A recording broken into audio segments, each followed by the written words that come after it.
Hormuz ಮೇಲೆ ಕೇವಲ Iran ಹಾಗೂ ಒಮನ್ಗೆ ಹಕ್ಕಿದೆ. ಜಾಗತಿಕ ಹಾಗೂ ಭೌಗೋಳಿಕವಾಗಿ ಅದು ಇರಾನ್ ಒಮನ್ ವ್ಯಾಪ್ತಿ. ಹರ್ಮುಜ್ ಮೇಲೆ ಕೇವಲ ಇರಾನ್ ಹಾಗೂ ಒಮನ್ ಮೇಲೆ ಹಕ್ಕಿದೆ. ಜಾಗತಿಕ ಹಾಗೂ ಭೌಗೋಳಿಕವಾಗಿ ಇರಾನ್ ಮತ್ತು ಒಮನ್ ವ್ಯಾಪ್ತಿ ಇರುವಂತದ್ದು. ಇರಾನ್ ಒಮನ್ ವ್ಯಾಪ್ತಿಗೆ ಒಳಪಡುವುದರಿಂದ ನಿಯಂತ್ರಣ. ಇರಾನ್ ವಿದೇಶಾಂಗ ಸಚಿವ ಅಬ್ಬಾಸ್ ಅರಾಕ್ಚಿ ಹೇಳಿಕೆಯನ್ನ ಕೊಟ್ಟಿದ್ದಾರೆ. ಅಮೆರಿಕ ಜೊತೆ ಯಾವುದೇ ಮಾತುಕತೆ ನಡೆದಿಲ್ಲ, ಕೇವಲ ಸಂದೇಶಗಳ ವಿನಿಮಯ ಆಗಿದೆ ಎಂದು ಅರಾಕ್ಚಿ ಸ್ಪಷ್ಟನೆಯನ್ನ ಕೊಟ್ಟಿದ್ದಾರೆ. ಹರ್ಮುಜ್ ಮೇಲೆ ಕೇವಲ ಇರಾನ್ ಹಾಗೂ ಒಮನ್ಗೆ ಹಕ್ಕಿದೆ. ಜಾಗತಿಕ ಮತ್ತು ಭೌಗೋಳಿಕವಾಗಿ ಅದು ಇರಾನ್ ಒಮನ್ ವ್ಯಾಪ್ತಿಯಲ್ಲಿ ಬರುತ್ತೆ. ಇರಾನ್ ಒಮನ್ ವ್ಯಾಪ್ತಿಗೆ ಒಳಪಡುವುದರಿಂದ ನಿಯಂತ್ರಣ ಸಾಧಿಸ್ತೀವಿ. ಇರಾನ್ ವಿದೇಶಾಂಗ ಸಚಿವ ಅಬ್ಬಾಸ್ ಅರಾಕ್ಚಿ ಹೇಳಿಕೆಯನ್ನ ಕೊಟ್ಟಿದ್ದಾರೆ. ಅಮೆರಿಕ ಜೊತೆ ಯಾವುದೇ ಮಾತುಕತೆಯನ್ನ ನಡೆಸಿಲ್ಲ.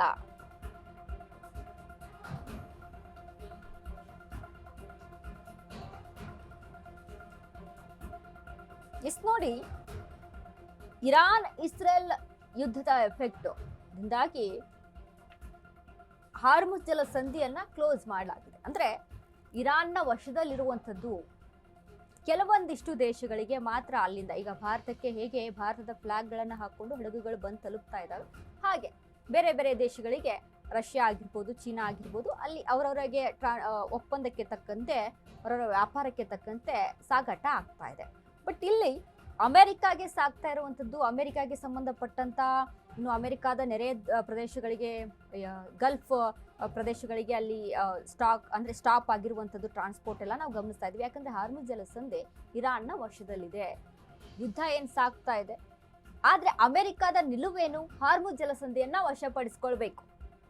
ಈ ಒಂದು ನಿಟ್ಟಿನಲ್ಲಿ ಅಮೆರಿಕ ಅಧ್ಯಕ್ಷ ಡೊನಾಲ್ಡ್ ಟ್ರಂಪ್ ಪದೇ ಪದೇ ಪ್ರಸ್ತಾಪ ಮಾಡ್ತಾ ಇರುವಂಥದ್ದು ಹಾರ್ಮುಜ್ ಜಲಸಂಧಿಯನ್ನ ವಶಕ್ಕೆ ಪಡಿಸ್ಕೊಳ್ಬೇಕು, ಅದನ್ನ ಇರಾನ್ನಿಂದ ಮುಕ್ತಗೊಳಿಸಬೇಕು.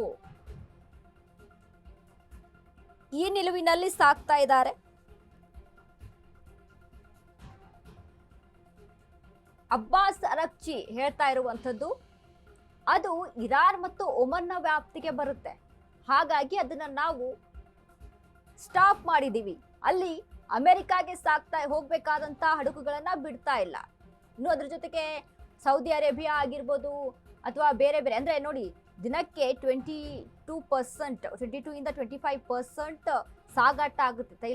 ತೈಲ ಹಡಗುಗಳ ಸಾಗಾಟ ಅಲ್ಲಿಂದ ಆಗುವಂಥದ್ದು. ಬಟ್ ಈಗ ಅದನ್ನ ಸ್ಟಾಪ್ ಮಾಡಿದಾಗಿಂದ ಸಮಸ್ಯೆ ತಂದೊಡ್ಡಿದೆ. ಅಮೆರಿಕಕ್ಕೆ ಕೂಡ ಭಾರಿ ನಷ್ಟವನ್ನ ಅನುಭವಿಸ್ತಾ ಇರುವಂಥದ್ದು.